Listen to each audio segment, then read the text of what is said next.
Last Tuesday, behind closed doors inside the U.S. Capitol, President Donald Trump gathered with Republican senators. The room was tense. Trump had not come to discuss housing or the budget. He had come for revenge. Senator Bill Cassidy of Louisiana, who had recently lost his seat after Trump backed his primary challenger, stood up and confronted the president. "You never told the American people the truth," Cassidy said. "This war was supposed to last 4 weeks. It lasted 4 months. Our original objectives were never achieved." Trump erupted. He shouted at Cassidy, ordered him to sit down, and called him crazy in front of the room. But Cassidy refused to back down. He raised his voice just as loudly. Later, he told reporters, "I matched him in tone and volume." Only hours later, Republicans themselves delivered what many called Trump's final political blow, 50 votes to 48. The War Powers Resolution passed, for the first time in modern American history. Today, we tell the full story of that turning point, how Trump's closest allies became his opponents, and how a war that began with promises of a quick victory ended with one of the greatest political humiliations of his presidency. Come with me. Everything began on Wednesday when Trump walked into a Capitol meeting room to confront Republican lawmakers. He knew the Senate would vote on the War Powers Resolution later that evening. He also knew that several members of his own party had already broken ranks during earlier votes, so he decided to confront them face to face. What followed surprised everyone. Senator Bill Cassidy, who had sided with Democrats only a day earlier, defended his position directly. "You promised the war would last 4 weeks, he told Trump. "It lasted 4 months. And the original objectives were never achieved." Trump, accustomed to loyalty, could not tolerate the challenge. He shouted at Cassidy, ordered him to sit down, and called him crazy. But Cassidy was not alone.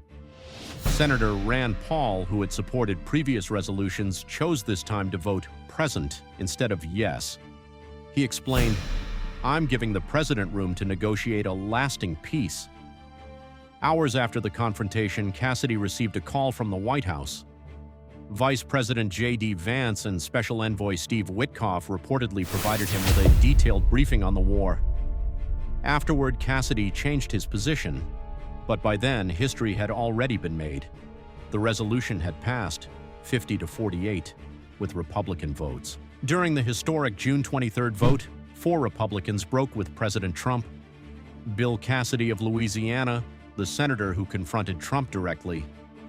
Susan Collins of Maine, a longtime moderate Republican who has repeatedly opposed Trump on key issues.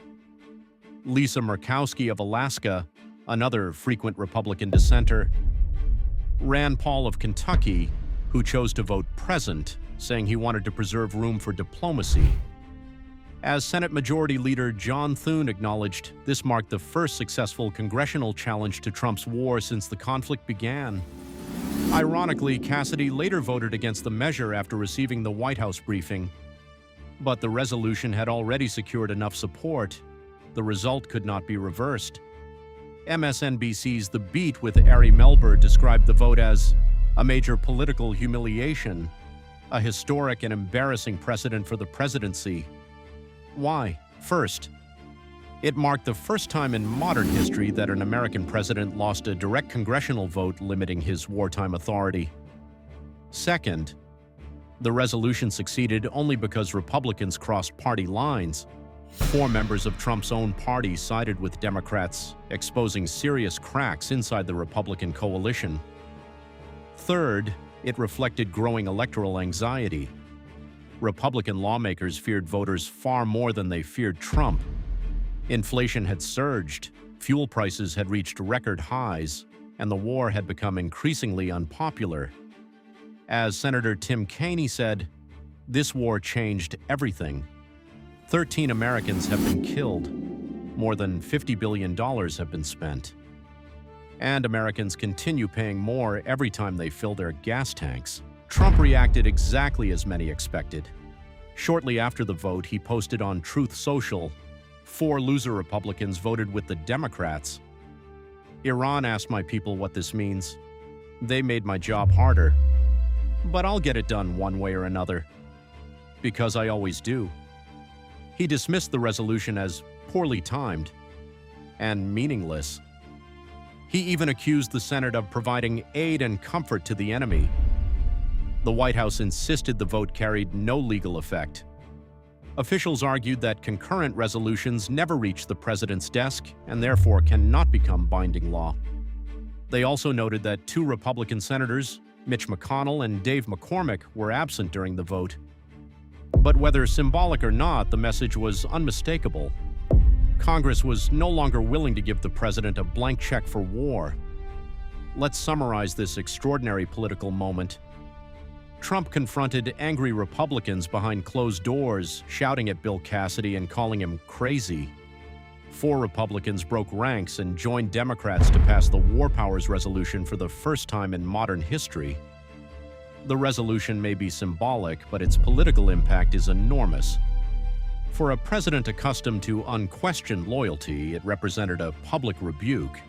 Trump responded with anger, but he could not erase the message Congress had sent. After this historic political slap, will Trump finally accept that he is not above the law? Or will he continue ignoring Congress as he has throughout his presidency? The answer may come in November. If Republicans lose their congressional majority, many historians may look back on this vote as the moment everything changed. For now, however, Congress has spoken, and the president heard the message, even if he refuses to admit it. Write your opinion in the comments. Don't forget to like and subscribe to the channel and turn on notifications to receive all our new videos. See you in the next video.